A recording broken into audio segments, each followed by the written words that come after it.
Take your disgrace and get out of my home.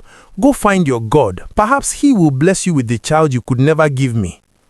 How did things ever reach this point? And what became of her life after her husband drove her away for being unable to conceive? Settle in, get comfortable, and allow me to walk you through a tale packed with unexpected turns. Baba God give you triplets, your season come at last. He turn your tears to joy, my sister shine so bright.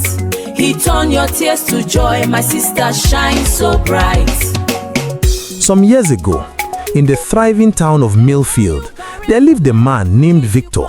He was a tall, arrogant man who thought very highly of himself. His wife, Clara, was a soft-spoken and elegant woman who devoted herself to him completely. But devotion alone could not hold everything together. For 7 grueling years, their home remained without a child, and in Victor's mind, Clara was entirely to blame. Whenever she wept or turned to prayer, he discovered fresh ways to make her suffering worse. He ridiculed her openly before friends, relatives, and people who barely knew them. At social gatherings, he would point to other women with children and use them to humiliate her. "Can you even call yourself a real woman? What is the value of a woman who cannot carry her husband's child?" he would declare shamelessly and without remorse. Clara bore it all without complaint. She prayed at the start and end of every single day. She fasted regularly. She visited one church after another, seeking divine intervention. When desperation took over, she even turned to herbal healers for help, but nothing worked. She pleaded with Victor time and again to accompany her to a clinic for tests. She would lower herself to her knees before him, face soaked with tears. "Please, my husband, let us simply go and find out. Let us understand where the problem lies and face it as a team." But every single time, he turned her down flat. "Me? Victor? A man of my standing? The problem? Do you have any idea how many women would give anything to be with me? I could have fathered 10 children with 10 different women by now if I wanted. The fault is yours and yours alone," he would roar. His arrogance was a disease and it had consumed him entirely. The years crawled by, heavy and hollow. Clara withered away slowly. The weight fell off her frame. The warmth disappeared from her smile. The spark that lit her eyes went dark. Victor's family offered no comfort whatsoever. His mother blamed Clara without hesitation. His sisters gossiped about her constantly. Only Clara's own mother remained in her corner, holding her up with prayer and gentle words of encouragement. One bitter cold evening, following yet another vicious argument over her childlessness, Victor snapped completely. He yanked Clara's belongings from the wardrobe and flung them out into the yard. "Go and find your God. Let him hand you the child you were never able to give me. Take your shame and get out of my house," he bellowed loudly enough for the entire street to hear. Clara stood there, crushed and exposed, tears pouring down her face. She quietly gathered her things from the ground and walked away from the only man she had ever given her heart to. She returned to her mother's home, shattered and hollow. For weeks, she barely touched food. She hardly spoke a word. She lay staring at the ceiling above her, asking herself what she could possibly have done to deserve such cruelty. A few months down the line, Victor remarried. His new wife was a flashy, youthful woman named Sandra. She was attractive and full of energy. Victor showed her off around town as though she were a prize he had won. He wanted the whole world to see that he had moved forward and traded up. "Watch me start a family with a proper woman now," he bragged proudly to anyone who would listen. Clara, in the meantime, had resolved to begin again. Drowning in loneliness, she relocated to the city of Brookhaven. She was committed to rebuilding herself far from the humiliation and heartbreak she had left behind. She secured a position at a private company as an administrative assistant. The salary was nothing remarkable, but the work was decent and gave her a reason to get up each morning. It was within those office walls that she crossed paths with Daniel. He was the company's accountant, a warm and unassuming man who treated everyone with genuine respect. Daniel picked up on Clara's quiet sadness almost immediately. He greeted her with a bright smile every morning. He checked in on her throughout the day. Gradually, he began joining her for meals in the staff canteen. Their conversations were easy and unhurried. touching on work, on family, on the small details of everyday life. He never pressured her. He never moved too fast. He simply showed up and paid attention. And little by little, like a wilting plant finally receiving rain, Clara began to come back to life. She smiled again. She laughed again. The warmth returned to her eyes. After a full year of growing friendship, Daniel asked her on a real date. Clara was terrified. She had no desire to walk back into pain, but something about Daniel felt like nothing she had known before. He felt like safety. Their connection deepened steadily, and when Daniel got down on one knee 6 months later, Clara paused. She sat him down and laid everything bare. She told him the whole story, about Victor, about the years of humiliation, about the 7 years childless that defined her marriage. "I may not be able to have children," she told him quietly, her eyes filling up. "If you choose me, you may be choosing a life without children. I cannot let you walk into that without knowing."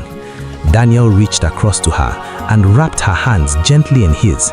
He held her gaze and spoke with quiet certainty. "Clara, having you in my life is already a gift beyond measure. Children would be wonderful, but they are not the whole picture. You are more than enough for me. If God blesses us with children, we will be grateful. If He does not, we will still be grateful. Either way, I am not walking away from you."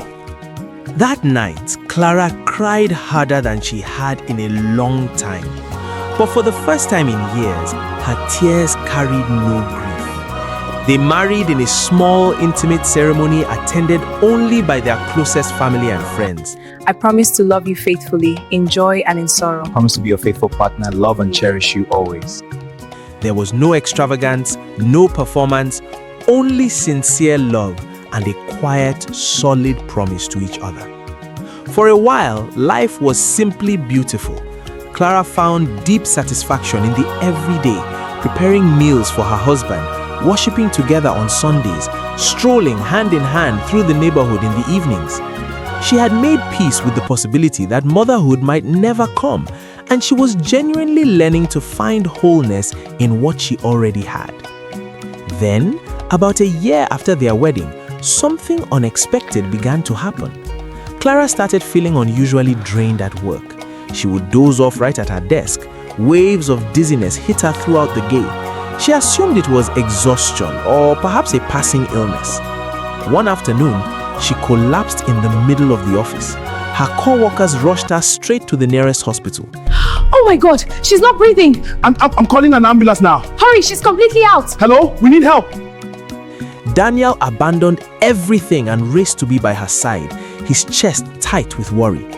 After a full round of tests, the doctor entered the room wearing a wide, unhurried smile. Congratulations, madam, you are pregnant. Clara stared at him, certain she had misheard. Preg? She breathed? Yes, and not with one baby. You are carrying triplets. 3 perfectly healthy babies. Silence swallowed the room. Then Clara broke apart entirely. Not from sadness, not this time. Everything was finally as it should be. 3, oh my God, 3 babies. I can't believe it. This is a miracle. The woman who had been mocked for being barren, the woman who had been thrown into the street, the woman who had been told she was worthless. That woman was about to welcome 3 lives into the world at once. The years that followed felt like a long and lovely dream. Clara gave birth to 3 healthy children.